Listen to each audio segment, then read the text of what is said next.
Berikut ini rangkuman peristiwa yang terjadi dalam Perang Rusia-Ukraina hari ke-767 pada Minggu, 31 Maret 2024. Wali Kota Paris, Anne Hidalgo, mengatakan atlet yang akan mewakili Rusia dan Belarusia ditolak di Olimpiade Paris 2024, agensi France Presse melaporkan.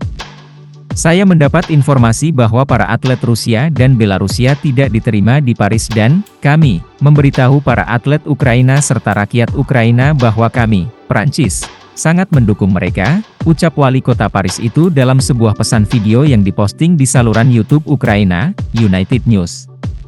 Atlet Rusia diizinkan berkompetisi di Olimpiade Paris, yang berlangsung dari 26 Juli hingga 11 Agustus 2024 mendatang, tetapi hanya sebagai atlet netral.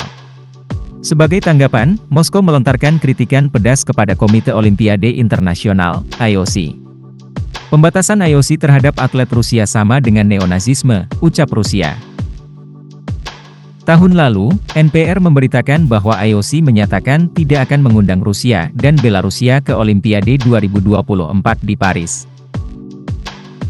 Namun juga memberikan lampu hijau bagi para atletnya untuk berkompetisi secara netral, selama mereka tidak secara aktif mendukung serangan Kremlin terhadap Ukraina. Perang Rusia-Ukraina hari ke-767, perusahaan energi swasta terbesar di Ukraina, DEK melaporkan 5 dari 6 pembangkit listriknya telah rusak atau hancur.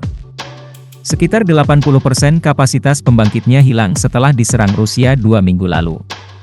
Pimpinan perusahaan mengatakan perbaikan situs energi tersebut bisa memakan waktu hingga 18 bulan.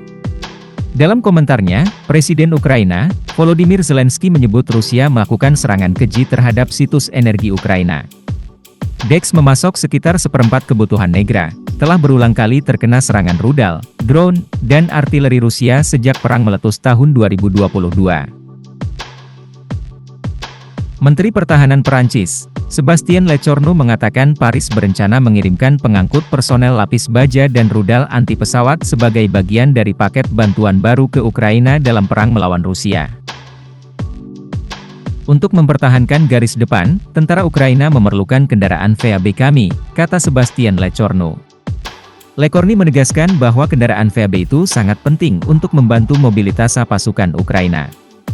Ia menambahkan bahwa saat ini, Paris dan Ukraina sedang membahas ratusan VAB akan dikirim ke Ukraina antara tahun 2024 dan 2025 mendatang. Prancis mendesak perusahaan-perusahaan pertahanan untuk meningkatkan produksi guna memenuhi kebutuhan tentaranya sendiri serta memastikan dukungan berkelanjutan kepada Ukraina.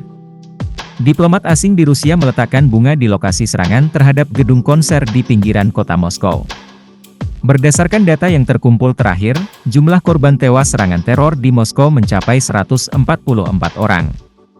Mereka yang hadir dalam peletakan bunga tersebut diantaranya adalah duta besar dari Amerika Serikat, negara-negara Uni Eropa, Afrika dan Amerika Latin. Kantor berita negara Rusia RIA Novosti mengatakan, sekitar 130 misi diplomatik, yang ambil bagian termasuk perwakilan dari negara-negara yang tidak bersahabat. Sebuah afiliasi dari kelompok negara Islam, ISIS, mengaku bertanggung jawab atas serangan itu, Al Jazeera melaporkan.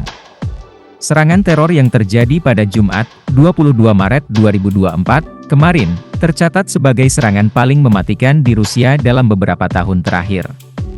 Kremlin bersikeras bahwa Ukraina dan negara-negara Barat mempunyai peran, namun hal ini dibantah keras oleh Kiev.